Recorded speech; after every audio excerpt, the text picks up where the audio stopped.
Welcome, everyone. We're diving into something special today, a story that probably holds a place in many of your hearts.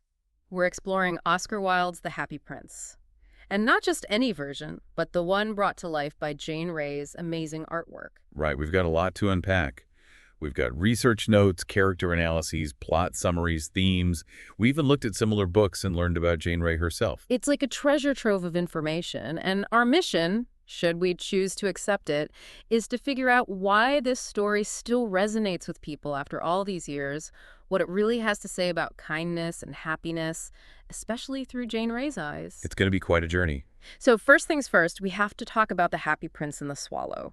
They're not exactly your typical best friend duo, are they? A statue and a bird. Not at all.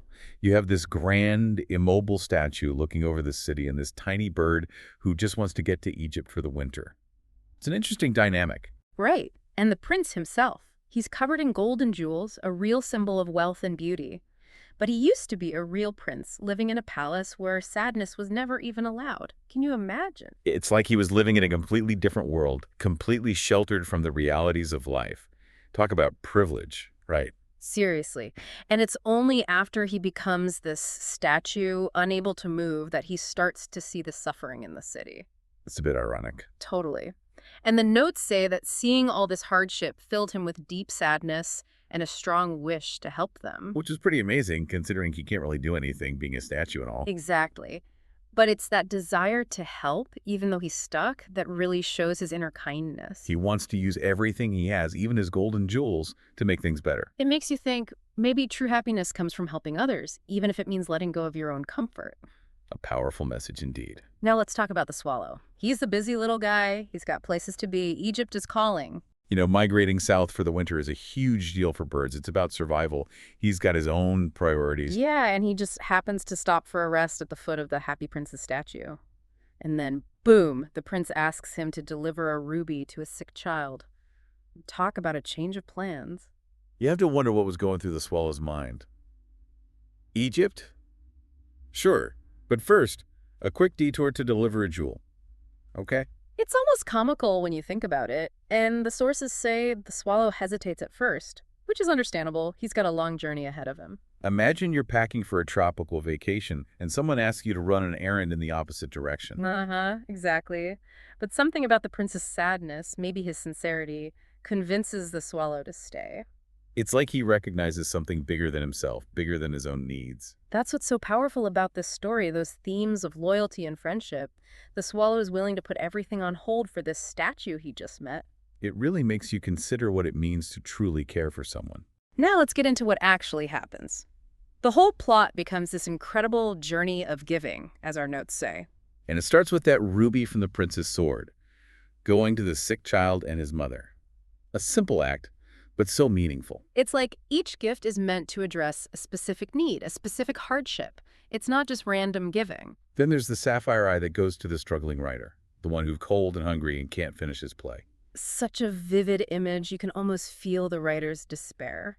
The prince sees not just the physical need, but the creative struggle as well. And then the other sapphire eye goes to the little match girl who lost all her matches. It breaks your heart just thinking about it. And this is where you see the prince's compassion expanding even further to those who are the most vulnerable. It's like he's learning about all the different forms of suffering in the city. And then he asks the swallow to take all the gold leaves that cover his body and give them to the poor. This is a big moment. It's a huge sacrifice. He's literally giving away his beauty, the thing that made him so grand in the first place. He doesn't care about how he looks anymore. All he wants is to help those in need. And this is where the swallow's devotion really shines. He stays with the prince even though winter is coming and he should be in Egypt. The notes say he had grown to love the prince deeply.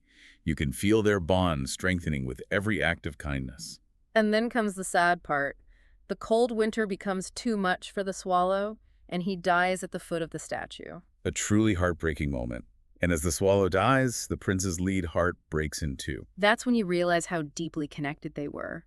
The prince's heart literally breaks because of his love for the swallow. It's a powerful symbol of their shared journey and the prince's immense grief. Then the city officials come along, they see the statue without its gold and jewels, and they think it's worthless. You know how people can be focused on the outward appearance, on the material things? They decide to melt the statue down. But here's the thing. The broken lead heart refuses to melt in the furnace. It's like the fire can't touch the love and compassion that the prince and the swallow shared. It's a powerful message about true value. And then God tells an angel to bring him the two most precious things in the city. And you know what the angel chooses? The lead heart and the dead swallow. That's what gets me every time. It shows that in the end, kindness and selflessness are what truly matter. It's a beautiful ending, full of hope, and the sense that goodness is always recognized. So we've talked about this story, but there's so many deeper messages here. What are some of the themes that stand out to you? Well, compassion and selflessness are at the very heart of it, right? Both the prince and the swallow put others' needs before their own, time and time again. Absolutely. It's about recognizing the suffering around you and actually doing something about it, even if it means sacrificing your own comfort or even your life. And then there's a theme of social inequality. The prince's position, high above the city, allows him to see the huge gap between the rich and the poor. It's like he's getting a bird's-eye view of the injustices of the world, something he was blind to before. And the way he chooses to respond is through giving, through sharing what he has with those who have less. It's a powerful message about using your privilege for good. And then we have sacrifice and love, two themes that are so intertwined in this story. The swallow's decision to stay with the prince, even though it means risking his own life, is a testament to the power of love. It's not just romantic love, but a deeper kind of love that motivates you to act, to put another's well-being before your own. And both the prince and the swallow make huge sacrifices for the sake of others. It's a reminder that sometimes love requires us to let go of things that are precious to us. And there's also the theme of true beauty. The prince starts out covered in gold and jewels, but it's his acts of kindness that make him truly beautiful. He loses his outward beauty, but his inner beauty shines even brighter. It's a good reminder that what's on the inside matters more than outward appearances. And then, of course, there's the theme of loyalty and friendship, the amazing bond between the prince and the swallow. It's a beautiful example of how even the most unlikely friendships can flourish when there's mutual respect and care. Their loyalty to each other gives them the strength to keep going, to keep helping others. And finally, the ending, with the angel taking the lead heart and the swallow to heaven, shows that goodness is always rewarded. It's a comforting thought, knowing that even small acts of kindness have a lasting impact. So if you loved The Happy Prince, you're in luck. There are so many other stories out there that explore similar themes. Oh, absolutely. For starters, if you haven't already, you should check out Oscar Wilde's other fairy tales, like The Selfish Giant and The Nightingale and The Rose. They're just as magical and thought-provoking. They really make you think about the important things in life. And beyond Wilde, there's a whole world of children's books out there that touch on these same ideas. There's The Little Prince, which is all about friendship, love, and seeing with your heart. It's a classic for a reason. And then there's The Giving Tree, which is a powerful story about the joy of giving. It's a tearjerker for sure. And then there's Charlotte's Web, a beautiful story about friendship, loyalty, and sacrifice. And we can't forget about The Boy, the Mole, the Fox, and the Horse. It's all about kindness, courage, and hope. It's a heartwarming read. Then there's The Secret Garden, which explores the power of healing, friendship, and nature. It's a classic coming-of-age story.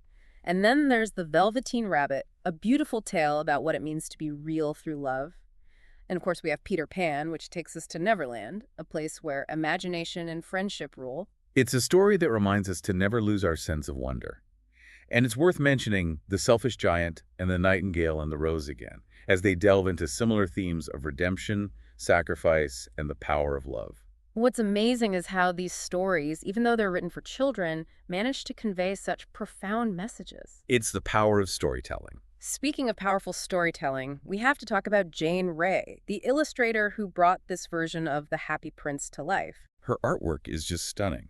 She was born in London and loved art from a very young age, even making her own books when she was 5. 5 years old. That's incredible. It shows you that sometimes talent just blossoms early. And what's interesting is that before she became a full-time illustrator, she did all sorts of things, like teaching and even cleaning telephones. You never know where life will take you. It's true. But all those experiences probably helped her become the amazing artist she is today. She's illustrated over 70 books and won awards for her work. She uses watercolors, pencils, and even metallic inks to create her illustrations. The watercolors give everything this soft, dreamy feel, while the pencils add so much detail. And those metallic inks, wow, they add a touch of magic. It's a perfect combination for a fairy tale like The Happy Prince, and she gets inspiration from art from all over the world. It gives her work such a unique and global feel. It's really something special. If you love her style, definitely check out some of her other books like The Story of Christmas, Noah's Ark, and The Apple Pit Princess. They're all visually stunning. So, as we wrap up this deep dive, it's clear that The Happy Prince is more than just a children's story. It's a story for all ages, really. It reminds us of the importance of kindness, of looking beyond the surface, and of finding true happiness in helping others. The prince and the swallow might be gone, but their story continues to inspire us. And here's something to think about. How can we be more like the prince and the swallow in our own lives? We might not have gold or jewels to give away, but what do we have that we can share with others? Our time, our skills, our compassion, even small acts of kindness can make a big difference. So go out there and spread a little bit of the Happy Prince's magic. And who knows? Maybe you'll find that true happiness is closer than you think.